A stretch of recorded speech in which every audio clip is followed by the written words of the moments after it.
మనస్సు, వాక్కు, కర్మ ఈ మూడు సరేఖీయాలుగా ఉంటూ వీటి ద్వారా మీరు నమ్మిన భగవంతునికి చేసే సంపూర్ణ శరణాగతి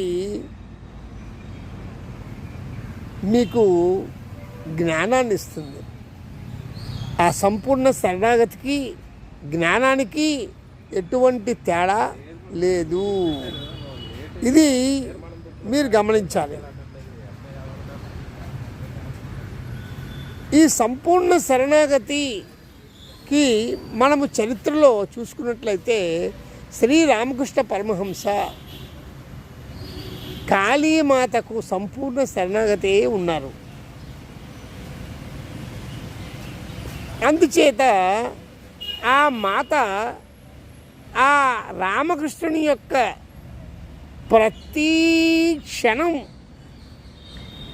అతనికి సంబంధించిన ప్రతి ఘటన, ప్రతి విషయం ఆవిడే చూసుకునేవారు.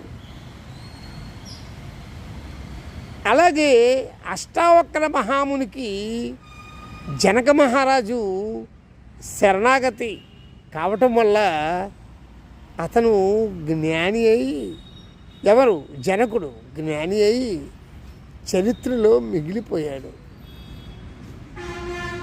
అందుచేత సంపూర్ణ శరణాగతి అంటే మనస్సు, వాక్కు, కర్మ, మనోవాక్కాయ కర్మల ద్వారా నీవు నమ్మిన భగవంతునికి చేసే సంపూర్ణ శరణాగతికి, జ్ఞానానికి ఎటువంటి తేడా లేదు.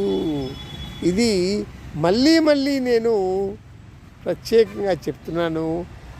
ఈ పని మీరు అందరూ మీలో చాలామంది ఈ పని చేయగలరు.